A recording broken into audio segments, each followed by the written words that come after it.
Is the Whole Foods bag in the background kind of a flex? Do you think I'm rich because I have a Whole Foods bag? I'm not rich because I sometimes shop at Whole Foods. I might just be very poor because they took all my money. Anyway, so this video is not about my Whole Foods bag. In this video, I want to talk about how to deal with disappointment.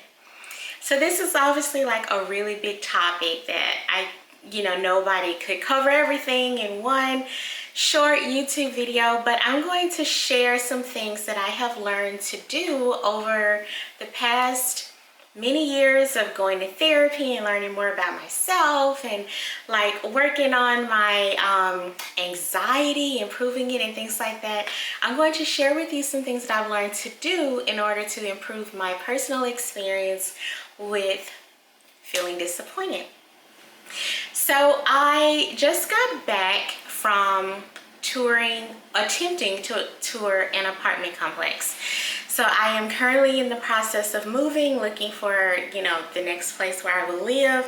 Stay tuned because hopefully I'll be able to give you a tour where I currently live after I'm, ready to move out. But I went to this place. I had really high hopes for it. I made an appointment. The appointment was confirmed. I had my email with my appointment confirmation, the whole thing. I get there and I am right on time, like 1 minute early, get there right on time, and there's no one in the office. I sit there, some more people come in and out, but I'm Peeping Game. For people who don't speak hood millennial, Peeping Game means I am being observant of the things that are happening around me. So I'm Peeping Game. I'm looking at like the people coming in and out, the delivery people, all these things, but there's nobody there to help me with showing me the property, telling me about the property. For reference, I'm in Houston, Texas, and very large apartment complexes, I mean like hundreds of units large, they're very, common here. And you usually need to interact with a person to, go and tour to see the model units or to see the actual unit that you can rent. So no one came. And anyone who knows me in real life knows that I'm pretty much a big stickler about timeliness, like being on time. So I waited and I waited and I waited. And long story short, nobody came. Nobody came to this leasing office. Actually, the leasing person's computer was left open, the screen unlocked, and just left out on the desk. So I thought maybe this person was in distress or something, but nobody came until about 20 minutes after I had sat there. There was no sign on the door. I had no idea what was going on. And so after the leasing person came in, they did not acknowledge me. They didn't, like, hey, how you doing? I'll be right with you. Sorry it took so long. Nothing at all. 0% gives a flip about me sitting there waiting for the tour. So I was sitting there, aside from Peeping Game, I was sitting there monitoring my emotions. And I have learned to do that whenever I'm presented with a situation that I find frustrating or, in this case, disappointing or annoying or whatever. I have learned to monitor how I'm feeling, and that helps me create some space between what's happening and what I'm feeling, because those two things don't always have to be aligned. And I can prove that to you with this story, because after the leasing person came in and did not even acknowledge that I was sitting there, I just very calmly got up, opened the door, left, and I got in my car and I went to eat lunch. A couple of years ago, this experience would have made me irate. So thinking back to the comment that I just made about how your emotions don't have to like follow the path of your external circumstances. So in this case, my external circumstances, very annoying, very frustrating, very disappointing. I was very interested in this community, but my emotional state stayed calm, chill, and because I was able to stay calm, I was able to peep game and see things about this apartment community that I felt were unsafe and, you know, not a vibe anyway. Like I'm like, oh, I don't want to live here anyway. So, but all that to say, there's still sometimes, for me at least, life feels very disappointing. A lot of times, like things that I want to work out, situations like with work, basically, I don't have to give you examples. I'll just say situations where other people are involved. It's not super common that I disappoint myself. I have continuously learned more and more and more about myself. So aside from not being skinny yet, there's not a lot of things I've done to disappoint myself.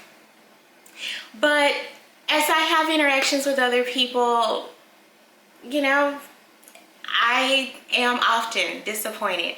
So whether they be in interpersonal relationships, family relationships, relationships with friends, relationships with coworkers, my cat, who decides to come make tons of noise as soon as the camera starts rolling.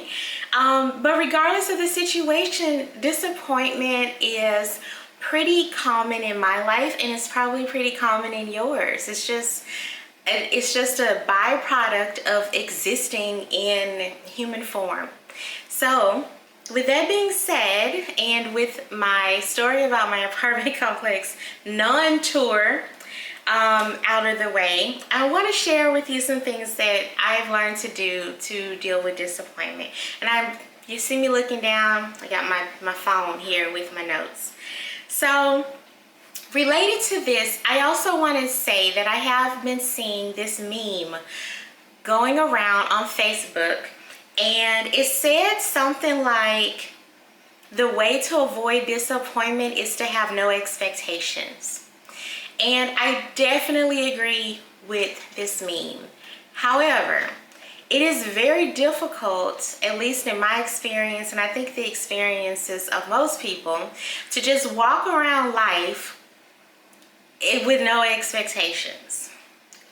So if you have expectations of anything, the opposite could happen, and then you may feel disappointment. So I think that is more helpful for us to learn how to deal with disappointment instead of trying to artificially force ourselves to not have attachments, emotional attachments.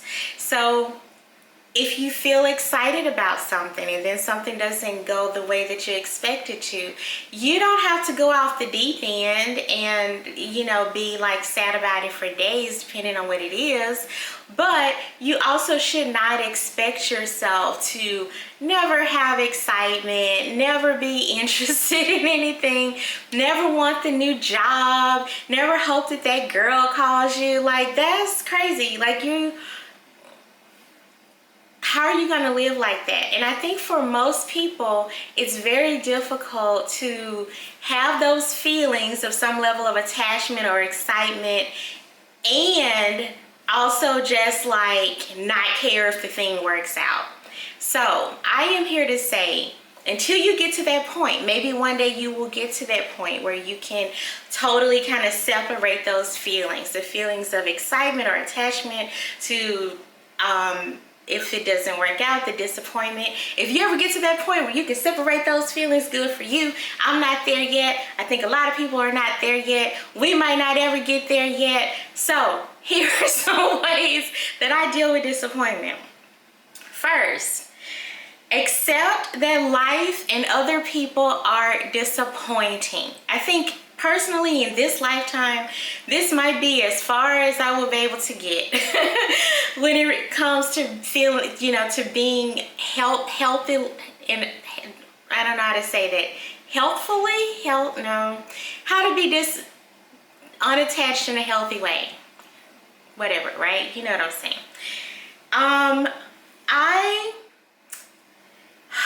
am not always disinterested in things. I've grown kind of disinterested in a lot of things, but some things I'm still quite interested in. And those things that I have attachments to can definitely disappoint me, right? I still definitely feel disappointment, but I am able to carry the feelings of being interested and disappointment with kind of an undercurrent of acceptance. If I have to do anything that is dealing with another person, driving a car, applying for a job, banking, going to the doctor, going to the store, anything where another person has to interact with me, I have learned to, go into the situation, my normal kind of cheerful self, but also just be prepared that, some foolishness might go down, because inherently life and other people are bound to disappoint us. You can use this example and apply this to literally anything across the board. Just across the board. Anybody, anything, your kids, your husband, whatever. Disappointing. And the fun thing about this is you are also an actor in everybody else's life, right? So things that you do, decisions that you make, may also disappoint other people. And that's just a part of it. So look, you're going to paint yourself with this acceptance of how you might disappoint other people too. You may not disappoint yourself because you really know yourself intimately, maybe, or you're on that path like I am. But the expectations of other people who think that you will do this or that or behave this other way or whatever, you don't live in their heads. And so sometimes you can even accidentally disappoint other people. I'm sure that I've done that. I've probably disappointed other people on purpose because what they wanted me to do wasn't aligned with what I needed to do. So that's a very important part to just always, keep that in mind, that even though life is very inherently disappointing, you're also playing a part in it. We're all playing a part in the experience on this ghetto ass earth. So me thinking about that, it definitely gives me some peace, and it gives me some perspective, and it helps me to not just walk around feeling bitter or overly angry about things that other people do that that contribute to my feelings of disappointment, because I have an understanding that they're probably doing the best that they can. I'm doing the best that I can with what I have. It just is what it is, right? The second thing that I have learned to do when I am feeling disappointed is to stop looking for ways to change or influence the situation if things are really out of my control. So I'll say that again. Stop looking for ways to change or influence a situation if things are really out of my control. In my apartment tour example, I had 0% control over what was going on in the leasing office, what the leasing guy was doing, how his day was going. I had no control whatsoever over what was happening with that situation, except I had control over where I was at that time. So after I waited until I felt like, okay, I don't want to wait anymore, and after I had seen enough of the situation to decide that I don't like this situation. I did the one thing that I had control over, that I knew would solve my problem. I left. Now, I could have done a lot of other things. I could have gone up to the desk and said, hey, I had an appointment 20 minutes ago. You know what he would have said, since he had come in with other people he was on a tour with? He would have said, oh, well, I'll be with you in a minute. I could have said to him, oh, you didn't leave a note on the door to let us know, like, when you would be back. He would have said, oh, I'm sorry about that. I'll be with you in a minute. In this situation, it's, really easy. It's pretty black and white. You can play out what will likely happen. But none of the scenarios that I played out in my mind were satisfactory to me, other than the one where I was no longer sitting there waiting to be shown an apartment. So I chose the one situation, the one choice that I knew would make me feel better, that I knew would end this disappointment, and I left. So you can use this same thought pattern or this same level of logic in almost any situation. You're in a job where you're being mistreated, or you just totally hate it. Maybe you can't quit today. Maybe you can't log off from this YouTube video and send an email and say, hey boss, go to hell, I hate you. Yeah, you can't do that, maybe. But you can start taking your baby steps to get yourself a new job, to remove yourself from the situation. And in my case, in my experience, a lot of times, things that are very disappointing to us can be solved by removing yourself from whatever the situation is. So leaving the job, leaving the very disorganized apartment complex, leasing office. Sometimes that may mean leaving a partner. That may mean moving to a new place. That may mean changing to another line at Target if the one that you're in is going really slow, or going to use the self-checkout. Whatever thing is disappointing and bothering you, think about how you can at least start to change the situation by what you can do. And I'm focusing on you because of the next point.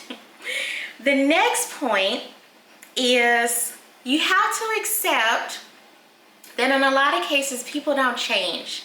I know I talked about accepting that, people and situations kind of like don't change, but I want to reiterate that again.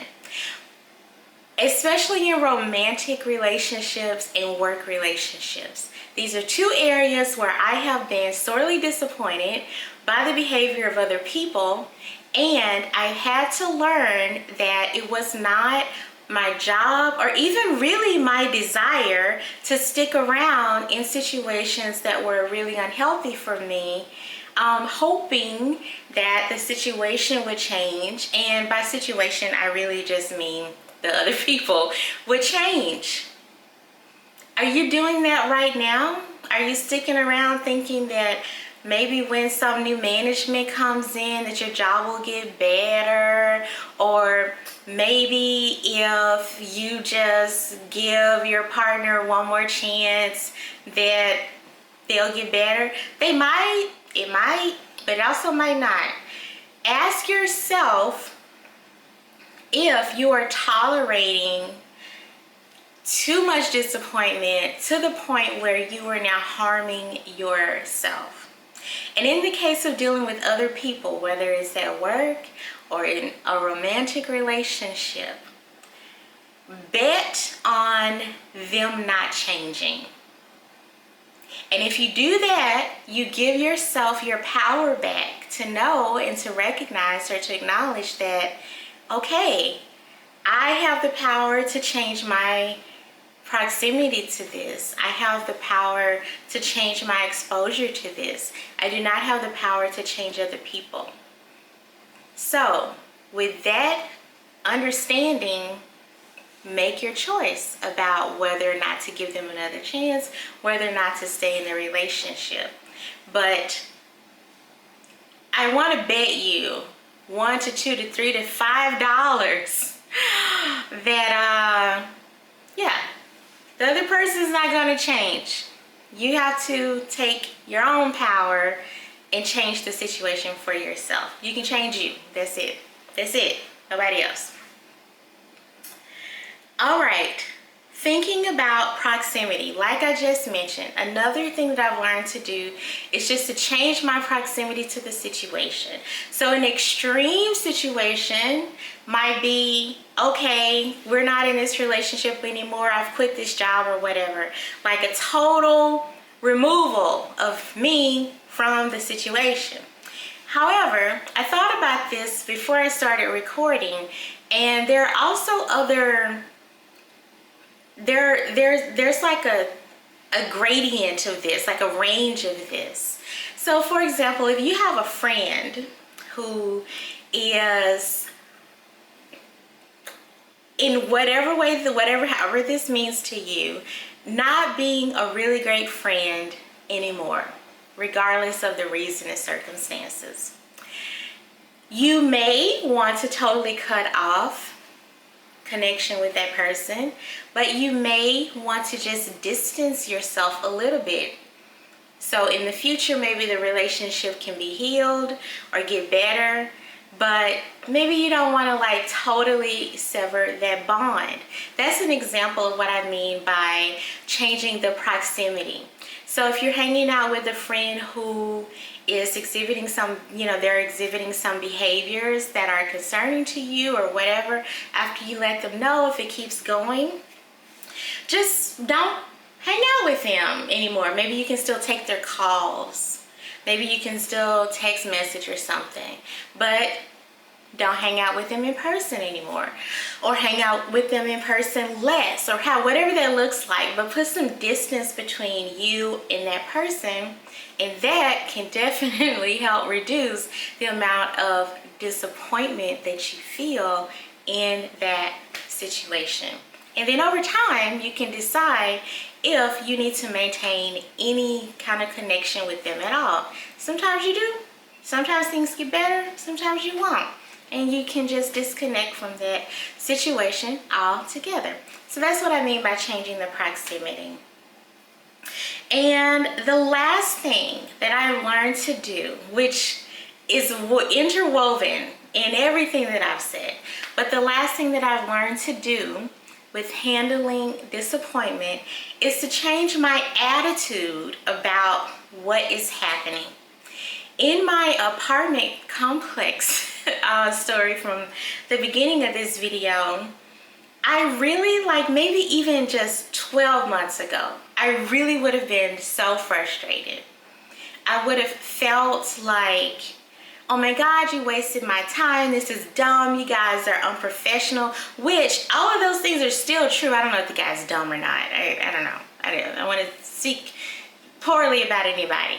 But the way that this whole situation was handled to me is quite unprofessional.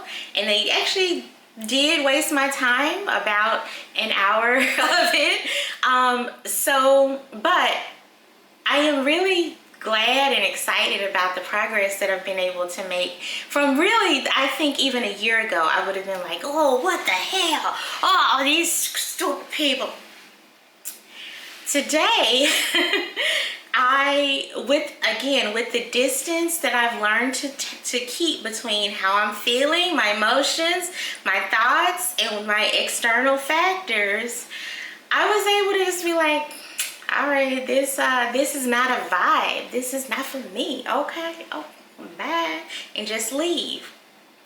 But you have to change your attitude about what is happening in your external area in order to get to that point. So instead of having the attitude of, I personally am being insulted I personally am being mistreated in this situation and all this stuff. Even if that was true, I don't think it was really true.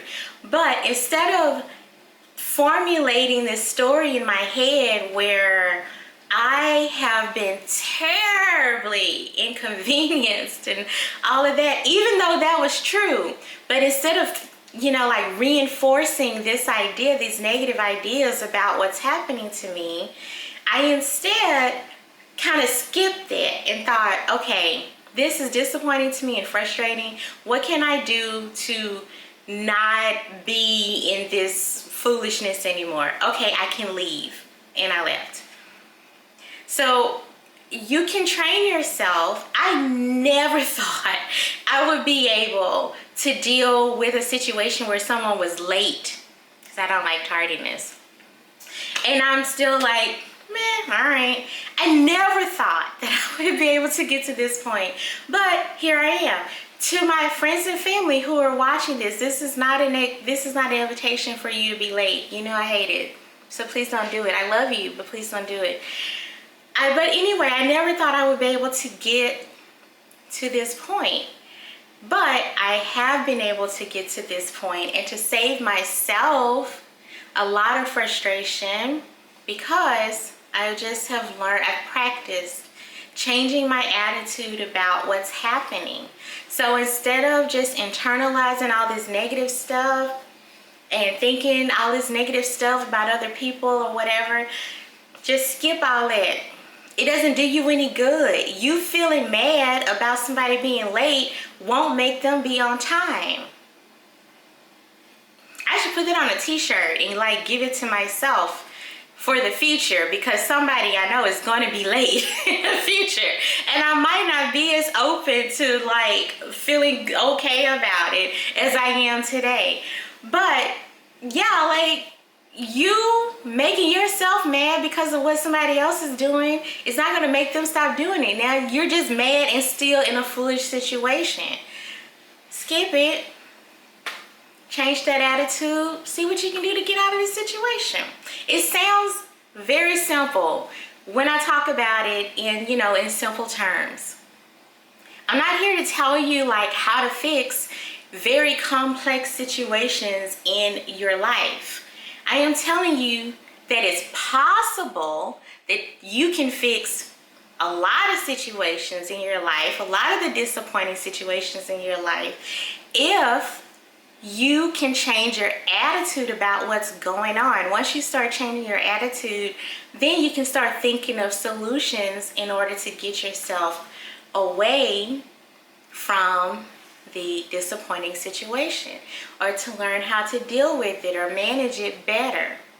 And I feel like you have to change your attitude and your thoughts about the situation, and you have to accept that the only thing that you can really do is control where your body is, where your mind is. You can that's all you can control.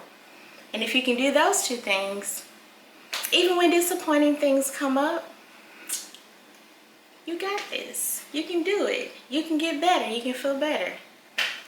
That's all I got. I hope this was super helpful. If you have any other tips for people, please make sure to drop a comment down below. Let me know. I'd love to hear from you. And yeah, if you're in the Houston area and you have a suggestion of an apartment complex I should check out, drop that in the comments down below. I am going to take my Whole Foods bag possibly to Target and get some cheaper food. And until then, till the next video, I will see you later. Wish me luck trying to get some cheaper food. Inflation is crazy. Have a good day. Namaste.